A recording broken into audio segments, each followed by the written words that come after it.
ধানের শীষের পক্ষে আসলাম ভাইকে ভোট দিয়ে জয়যুক্ত করে আমরা সংসদে পাঠানোর জন্য সবাই ঐক্যবদ্ধ হলাম। আসন্ন ত্রয়োদশ জাতীয় সংসদ নির্বাচনকে সামনে রেখে বাংলাদেশ জাতীয়তাবাদী দল বিএনপির মনোনীত প্রার্থী লায়ন আসলাম চৌধুরীর পক্ষে ধানের শীষের সমর্থনে এক বিশাল শোডাউন অনুষ্ঠিত হয়েছে। চট্টগ্রাম উত্তর জেলা যুবদলের যুগ্ম আহ্বায়ক রকুনউদ্দিন মেম্বারের উদ্যোগে আয়োজিত এই কর্মসূচিতে বিশাল মিছিল নিয়ে যোগ দিয়েছেন ৯ নম্বর ওয়ার্ড বিএনপি নেতা কুতুবউদ্দিন ডালিম।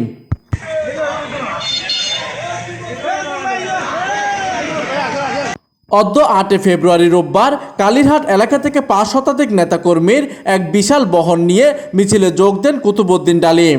ধানের শীষের স্লোগানে মুখরিত হয়ে ৩টি বাস যোগে নেতাকর্মীরা এই শোডাউনে অংশগ্রহণ করেন।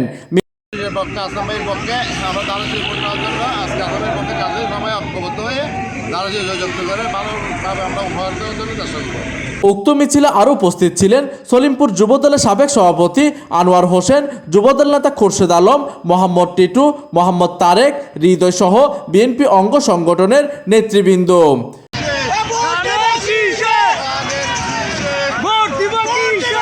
প্রতিনিধির তথ্য ও পাঠানো চিত্রে ডেস্ক নিউজ, দিগন্তের বার্তা 24, চট্টগ্রাম।